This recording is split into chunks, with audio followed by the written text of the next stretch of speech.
Hi, welcome to Grief Inspired. My name's Catherine McNulty, and they call me the Grief Lady. Oh, you can't see my face? I'm right here, smiling in front of you. But no, here I am for real. You know that commercial where the woman walks around holding the sign, pretending that she's happy even though that she isn't? Is there any chance that you felt that way during your grief process? Sometimes the feelings that we have make us want to hide. And we pretend that they're not there, even though they are. So today we're going to talk about how to forgive yourself when you feel guilty during the grief process. We're going to talk about what guilt is. We're going to talk about whether or not feeling guilty is a normal part of the grief process. We're going to understand and explain why we feel guilt, particularly when we're grieving. And then we're going to solve the million-dollar question is, how do I let this grief guilt go? So we're going to talk about releasing that guilt and letting it go once and for all. So let's get started. What is guilt? Well, guilt is that awful emotion that nobody likes because it makes you feel horrible. I found terminology for it that says, guilt is remorse for past mistakes. And I love the term remorse because we feel remorseful. We believe that we did something wrong, that we shouldn't have done, and that we need to punish ourselves. That's what remorse is. And so that is very much tied to the feeling of guilt. And it's another one of the reasons why we want to ignore it, why we want to hide and pretend it's not there. But again, I talk time and time again, any unresolved feelings, particularly unresolved guilt, will absolutely rear its ugly head if you try to avoid it. So there's lots of ways that can happen, but typically it's through some type of addiction. So let's not go there. Let's just deal with the guilt and learn how to release it. Second question is guilt normal? Well, yes, guilt is a very normal part of the grieving process. And even though if you express your feeling of guilt, people will say, you totally shouldn't feel guilty. You didn't do anything wrong. But what you need to remember is that feeling guilty is a normal part of the loss. Because if we feel guilty, then that means we could possibly have had some semblance of control of the situation and of what happened. We may want to find fault. We want to make it somebody's fault because that's how we make sense of things in our head. So we either want to blame ourselves or we want to blame somebody else. And that helps you justify what happens. It helps you justify the loss. And that's a part of the normal process of wrapping your head around what happened with the loss and why you're feeling what you're feeling. So there's lots of reasons why you could feel guilty. Maybe you didn't say things you wanted to say. You wanted to let them know how much you love them and you're concerned that they don't know that. Maybe you did something that you're remorseful for. Maybe you said or did something that, left things unresolved with them and you wish you could either take back or redo, do over. All of those things can create feelings of guilt. Now, why do you feel guilty with grief? And the reason why you feel guilty as grief is you want to think of, the term that says shit happens?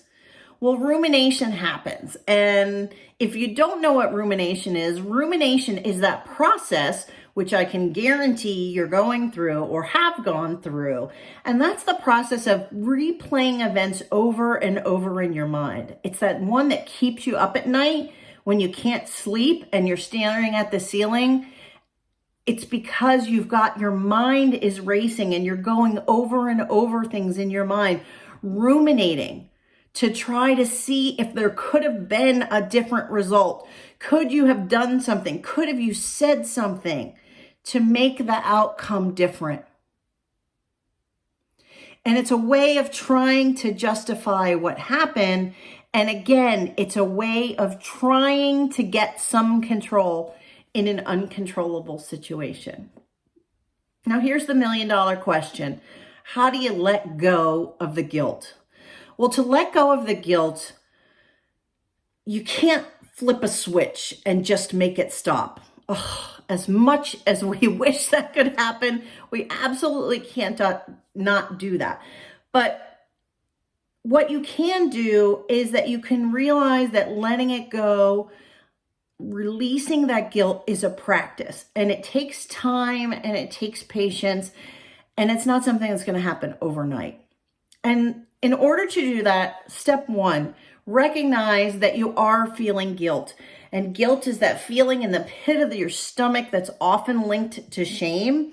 And remember the word remorseful. You feel remorseful about it. You feel sorry. You wish you had done things differently, or that things had happened in a different way. Secondly, you need to remind yourself that guilt is part of the grief process. So it's very normal that you're feeling guilty. And then step three is beginning to forgive yourself. Now, it's recognizing that you beating yourself up is not going to help anyone. It's not going to bring back your loved one. And if you just hang on to that remorse for too long, it's not going to serve you, and it's actually going to hurt you. And those unresolved feelings of remorse, well, that's going to take you right to some type of addiction. And that's why most of us, when it's about grief, that's why addiction is so incredibly linked to grief. We either eat more, we drink more, we want to numb the pain more, we shop more, we have sex more, whatever it is. If you don't deal with these emotions, that's where you're headed. So again, begin to forgive yourself. And I'm talking about forgiving yourself one moment at a time. When you feel the guilt and you recognize it and you acknowledge that it's part of the process, can you say, I forgive myself for the guilt that I'm feeling right now? And here's the thing. Feeling guilty is not going to bring back your loved one. And maybe you did screw up. Maybe there was something that you didn't do, or maybe there was something that you couldn't have done. But again, it's not going to bring back your loved one. So beating yourself up is not going to help you. And then you want to acknowledge that maybe you did the best that you could at the time with the information that you had. Forgive yourself. Forgive yourself one moment at a time. And then the fourth step is to keep practicing that forgiveness. It takes time to forgive yourself. It takes time to work through grief. And it takes time to let those feelings of guilt go. And I love, I always come back to Brene Brown because she has so much to teach us. And one of the things that she says is that feelings like guilt and shame, they cannot exist if they're spoken. So you need to find somebody to share those feelings of guilt with, somewhere where you can find a safe space.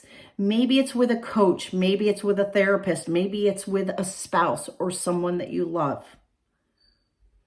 But if you express your true feelings of unresolved guilt, it will help you let it go.